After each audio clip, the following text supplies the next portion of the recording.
Oh, different day. So sorry we didn't, because I thought we'd be done.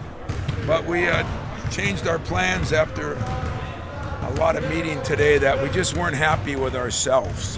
We did not think that we did enough ourselves. So we did something you normally don't do in 2 days. We really spent some time in meetings and film sessions on Michigan State, what we did wrong, why we did them wrong, and got a lot done, but not a lot done physically. So, we'll figure out a way to either come in early in the morning or we'll get 2 in tomorrow or something, but we'll be ready to go. But we're going to, as we looked at the film, we just saw a lot of slippage. Not major, just slippage. And you can't have slippage if you want to do what, we think we can do. So every one of them, from the point guards to the Marcus and the centers, every one of them. Gabe finally figured out that, you always want your name on the marquee, right? You get your name on the marquee and you be considered the best player, and other teams have scouting reports. They do things to take you away, and so it was a little eye-opening for him. They did a nice job, but we did a poor job at executing, and we're going to do a better job. You mentioned the other day about the momentum, and some of it, admittedly, is the schedule. You haven't quite played. Yep. Do you think there's anything that maybe some of the guys had that in their head a little of, we beat Minnesota? I don't want to say it again because then it looks like I'm copying it, but that's Nick's version. His rat poison is not just media. He made it all on you guys. I don't even blame you guys. I blame their girlfriends and their families and their parents. Everybody around town. That's why I haven't been saying it to downplay where we are. There's a reality of what's gone on. Now, we did play one of the best non-conference schedules in the country too, and what I think is going to be a little surprising to you is we look back and talking to DJ and Monty today, and we said, what was it like when you played? Well, okay, when they played, you had 6-8 automatic wins. Even if you weren't very good, there were certain teams you were going to beat. Who would you like to play right now? I ask you guys that question. Who would you like to play? Yeah, the closest thing would be maybe Nebraska. Yeah, and we think they have enormous talent. They got a guy on their team right now that's being dubbed as a lottery pick. And they had Illinois down 13 the other night. It's bizarre how it's happened. I don't think we're quite as explosive on the top, as we were a couple years ago. We had 4 or 5 teams in the top 10. But I think the bottom has gotten way better. I don't even know who the bottom is. Was Minnesota picked last or second to the last? Last? Okay. Well, you must know, man. What were the last 4? All 4? What wasn't Northwestern like 9th or 10th? Northwestern was further down than that. I think Northwestern was... Penn State was down there. Penn State. Yeah, like Minnesota, Penn State, Northwestern, Nebraska, something like that. Something like that, Yeah, that's what I'm saying. Northwestern to me was not 11th. I think they were 9th or something. Okay. I think. But my point is, does anybody want to play those teams right now? I don't know. I don't know. Michigan's going to get better. Illinois is getting better, yet they go down there and that happens. Purdue, I think, is still one of the best teams in the whole country, along with Illinois. But, we saw what happened with them a little bit.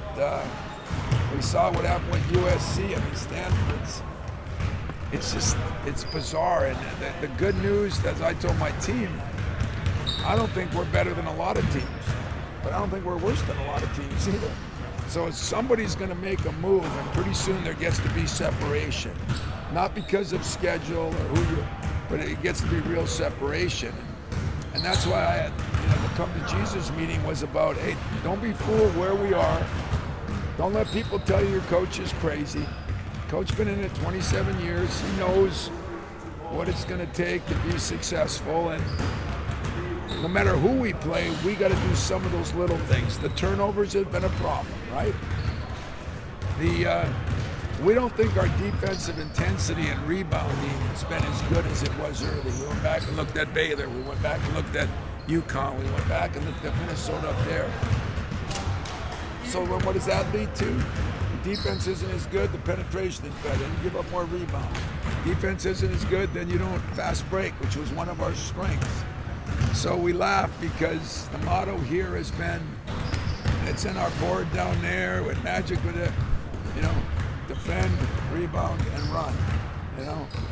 Well, that still probably was our strength early, and now we become one of the better offensive teams in the league. That can be poison because that's fool's gold. We're shooting one of the best three-point shooting teams. We're doing this, but last night our stats were ridiculous. 52, 43, 86, and we weren't very good. So we're just trying to bring everything to perspective, and it's not easy on these guys.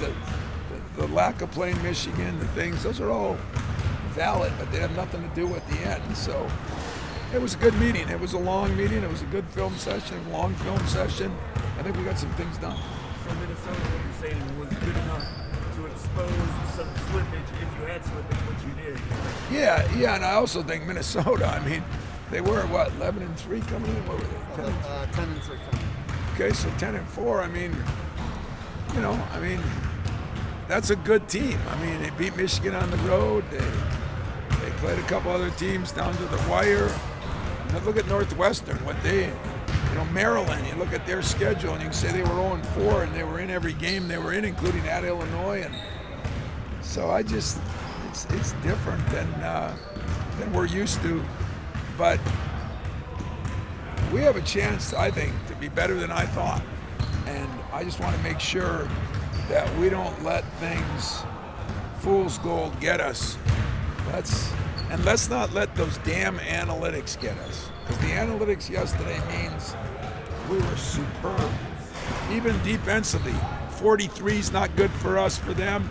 33, pretty good. We did out-rebound them, and we're all mad about it. Analytics, I don't know. I'll argue with every pro team. I test. I don't need a computer. Do you get the right sense of urgency from these guys? Despite the fact that they're winning, they still have things they need to improve on? No, I think that was evident last night. That's why we had the meeting. They're unbelievable. There was Mike, my Division II guy. Mike said, "Coach, most connected team I was ever around." When you're in Division II, you're connected. When you win a national championship in Division II, you're really connected because nobody else cares. Nobody has any money. Nobody has anything. You're connected. He said in the meeting, most connected team I was ever around. I do believe that. I got guys get along, man. It's been great. We had good chemistry, but we don't have that true leader. Everybody's worried about the go-to guy. I'm just worried about the leadership guys. Who's going to pull everybody together when you have a stretch last night, you're up 8, you turn the ball over 3 times. That's what you need. And who's your closest guy to that? Gabe was doing a better job, but then, as we all know, just about everybody in the sport of basketball, except Travis Walton, maybe Tum Tum, everybody feeds off their offense. So when things weren't going well offensively for him, and Gabe had a better game than you think offensively because he didn't get as many shots and baskets, but he had 8 for 8 from the line, which means he was getting shots or getting to the hole. But it was just offensive rebounding, defense a little bit, and learning how to come off screens when people are really taking you away. And the setups got sloppy, the screening got sloppy. So it was just, we needed a tune-up. Is that a process, finding a true leader that you can kind of hasten, or does it absolutely have to happen organically for it to work?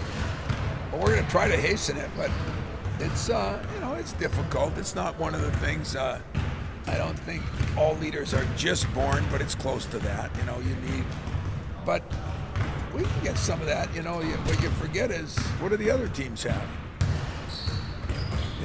Everybody lacks leadership now. How can you lead when you're not allowed to say anything to anybody? So everybody lacks some leadership. Every team probably does. But we're trying to do everything we can do. You know, we showed him a little film that I told you on that linebacker, or that safety from Alabama getting on his boy. You know, that's what leadership is.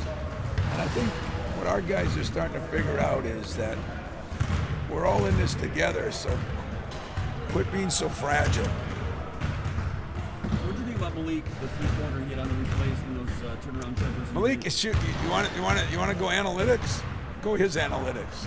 He shoots 60-some from the field and 50-some from the three, and he was really shooting well from the line. He's dropped off a little bit there, but he's not rebounding as well, and he's a very, very good defender. He should be able to guard 1 through 5. That's why we went to switching 5 last night, 4.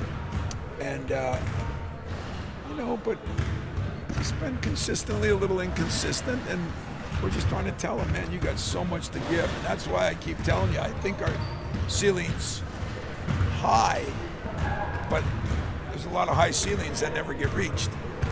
But I like the way they were today in the meeting. I mean, I think it wasn't an argument session. It was a, wow, I did that. I never went to the boards. I didn't set any good screens. You know, it was good. It was really good. With Tyson, you had more conversations about how that kind of played out last night and how he's responded to it. I even used you guys. I said, even the media saw that you know. I said, those guys don't know nothing that they saw it. But I'm just kidding about the second part, but I did.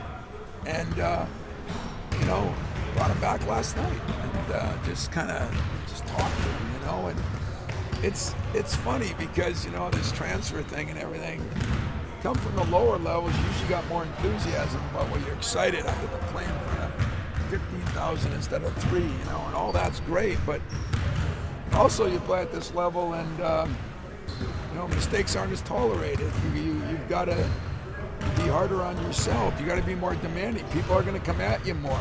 You're going to have 3 turnovers in a row, and you got to figure out how to deal with it, you know. And I thought the conversation I had with him last night was great, and it's just part of the learning curve, and part of the getting better, and part of the understanding that when I was at Northern Michigan and we were playing for Final Fours there, as a coach, I thought that was the most important thing in the world. And then you get to Michigan State, and it's just as important there, but there's so much more scrutiny on this and much more pressure on this, and they'll be able to handle that. That's why you came, I told him. And I think he sees that, you know. It just, a lot of guys take a lot of things for granted, and it's tough to be great. Tom, are these football guys officially on the team now? First practice for them? You know what? They're in a little tryout now. You know, see how they are, see what they can do. You know, like with Trannon, we ended up wait until the summer, and then. But I mean, I like having both of them around. They're good guys. I mean, Keon is obsessed. I mean, I think Keon reminds me of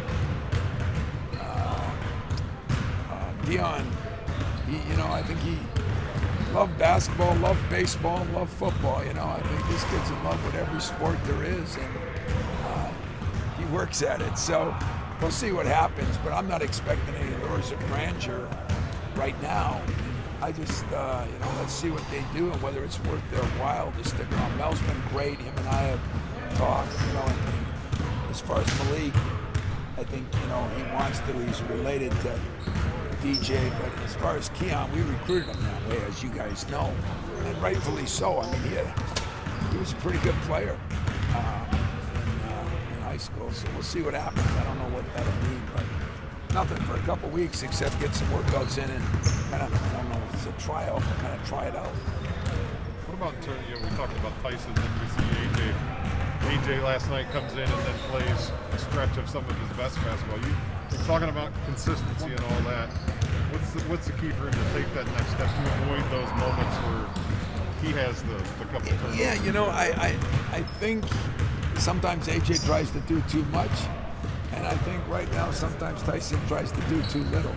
Tyson's a very good scorer, and he's just and he's trying to fit in, in fairness to him. He's trying to fit in, but AJ, if I had to say it, is sometimes too cocky.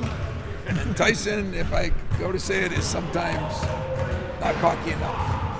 And But the thing that I feel a lot better about since Tyson's come back at since AJ's come back at Christmas, there was a couple of long conversations, and I think he's with us now.